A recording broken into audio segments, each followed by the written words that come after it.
CrPC కింద సాక్షిగా పిలిచినప్పుడు నిందితుడిగా మారే అవకాశం ఎంతవరకు ఉంటుందంటారు?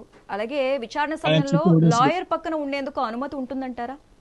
ఉంటుంది మేడం. ఆయన పెట్టుకోవచ్చు, నో ప్రాబ్లం. వాళ్ళు అనుమతించాలి. సిట్ అది స్పెషల్ ఇన్వెస్టిగేషన్ టీమ్ గా మేడం. సిట్ అనేది కూడా ఆయన పెట్టుకోవచ్చు, లాయర్ టైం అడగవచ్చు, లాయర్ సలహాలు తీసుకోవచ్చు, లాయర్ సూచనలు తీసుకోవచ్చు. కానీ నిజానికి ఆయన ఒక విట్నెస్ గా చెప్పడానికి అంత పెద్ద అవసరం లేదు. తతంగామా, సరంజామా, కథాకామం అంత డెప్త్ గా అవసరం లేదు. నిజంగా ఆయనకి ఇన్నోసెంట్ అనుకోండి, ఇన్నోసెంట్ అయితే శిక్ష చేయలేం కదా మేడం. మనం అయితే ఆయన చెప్పిన దాన్ని బట్టి ఆయన ఏం చెప్తాడు, ఆయన ప్రేమాపేసి ప్రాథమికంగా ఆయన అనుమానాలు ఉన్నాయా, ఆధారాలు ఉన్నాయా, అవకాశం ఉందా అని ఆలోచిస్తా ఉంటారు. ఆలోచించుకొని ఆయన ముద్దాయిగా ఉంచాలి, ఓన్లీ సాక్షిగా ఉంచాలని ఆలోచిస్తారు వాళ్ళ సిట్ అధికారులు కూడా. అది ప్రాపర్ వేలో ఈయన చెప్పిన తర్వాత కూడా మనకు అర్థమవుతుంది. ఇప్పుడు ఎవరు వచ్చినా కూడా కేసీఆర్ కావచ్చు, హరీష్ రావు కావచ్చు, శ్రవణ్ రావు కావచ్చు, ప్రభాకర్ రావు, వీళ్ళందరూ చెప్పింది ఏంటంటే పెద్ద అనుమానాస్పదంగా వస్తుంది. అంటే అది కేసీఆర్ కే పరోక్షంగా చెప్పగానే చెప్పినట్టు అవుతుంది. అది కొంత కేసీఆర్ ని విచారిస్తే ఇంకా క్లారిటీ వస్తుంది మేడం, తప్పనిసరిగా. ఒకవేళ నోటీస్ లో పేర్కొన్న అడ్రస్ లో వ్యక్తి లేకపోతే నోటీస్ ను గోడకు అంటించడం చెల్లుబాటు అవుతుందంటారా?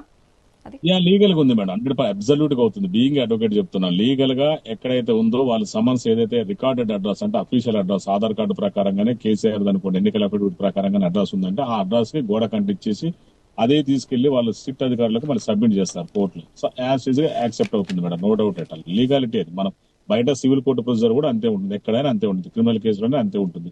ప్రొసీజర్ అదే మారదు కదా మేడం. సమన్ సర్వ్ అనేది ప్రొసీజర్ కామన్ గా ఉంటుంది. 160 సిఆర్పిసి ప్రొసీజర్ కూడా కామన్ గానే ఉంటుంది. ఖచ్చితంగా కేసీఆర్ వాళ్ళ ఇంటికి వచ్చినప్పుడు నందినగర్ లో వాళ్ళకి సహకరించి చెప్తే బాగుంటుంది ఆయనకు కూడా. అంటే ఆయన ఏమి ఇన్నోసెంట్ కాబట్టి ఆయన అంటున్నారు కదా, నాకు ఏ సంబంధం లేదు అంటున్నారు కాబట్టి చెప్తే బాగానే ఉంటుంది ఆయన. సరే, ఆయన హెల్త్ ఇష్యూస్ కావచ్చు, మీరు అన్నట్టుగా ఇంకా ఫర్దర్ గా ఇష్యూస్ ఉంటే ఆయన వాయిదా అడిగితే వాళ్ళు ఇస్తీయొచ్చు. అది డిపెండ్ అపాన్ సిట్ ఆఫీస్ అధికారులు, సజ్జనార్ గారి మీద, అధికారుల మీద, టైం సెన్స్ మీద, అన్నిటి మీద ఆధారపడుతుంది. ఇక్కడ మొన్న హరీష్ రావు కావచ్చు, అలాగే కేటీఆర్ విషయంలో కావచ్చు, సిట్ విచారణ దాదాపుగా 8 గంటల నుంచి 7-8 గంటల వరకు సిట్ విచారించింది. మరి కేసీఆర్ ఒకవేళ సిట్ విచారణకి వెళ్తే గనక ఎంతసేపు విచారించే అవకాశం ఉంది? ఇప్పుడు మేడం, ఇంతసేపు విచారించినది ఎక్కడ ఉండదు. విచారణ అనేది ఏంటంటే, విచారించడం అంటే ఇన్వెస్టిగేషన్, ఇంట్రాగేషన్, వాళ్ళ ఇన్ఫర్మేషన్ గ్యాదర్ చేయడం కోసం రకరకాల వే ఆఫ్ స్టైల్లో, రకరకాల విధానంలో విమర్శ వాళ్ళు అడుగుతూ ఉంటారు, అవన్నీ కూడా ప్రశ్నిస్తూ ఉంటారు వాళ్ళు. మనం చూసాం కేటీఆర్ గారు తిప్పి అడిగారు, అడిగిన ప్రశ్న అడిగారు, మళ్ళీ అడిగారు అన్నారు ఆయన. విచారణ అట్లే ఉంటుంది మేడం. మనం ఎలా మనం వాళ్ళు ఏ విధంగా అడగాలని మనం డిసైడ్ చేయలేం కదా. మేము ఇప్పుడు క్రాస్ ఎగ్జామినేషన్ చేస్తాం కోర్టులో, ఏం అడగాలనేది మేము మా లీగాలిటీ మీద, ఇష్యూ మీద, ఉన్నటువంటి కేసు మీద ఆధారపడి మేము అడుగుతూ ఉంటాం. అక్కడే కదా దొరికేది. మరి మనం ఏమనుకుంటాం అంటే తిప్పి అడుగుతున్నారు, అది అడుగుతున్నారు, మళ్ళీ అడుగుతున్నారు. అట్లా కాదు. అది క్రాస్ ఎగ్జామినేషన్ అది అంతే ఉంటది. అది అట్లనే వాళ్ళు రిజల్ట్ తెలియకుండానే బయటపడతా ఉంటాయి. అదే పోలీసు వాళ్ళ స్కిల్, అడ్వకేట్ స్కిల్. మరి క్రాస్ ఎగ్జామినేషన్ ఇది ఆర్ట్ అనేది అందుకోసమే. వాళ్ళ ఎగ్జామినేషన్ లోనే వాళ్ళు తెలియకుండా ఆన్సర్లు వస్తూ ఉంటాయి. మనం ఏదో సమాధానం చెప్తానో, ఏదో వాళ్ళు అడుగుతున్నారు అనుకుంటాం, కానీ ఆటోమేటిక్ ఆన్సర్లు వచ్చేస్తాయి.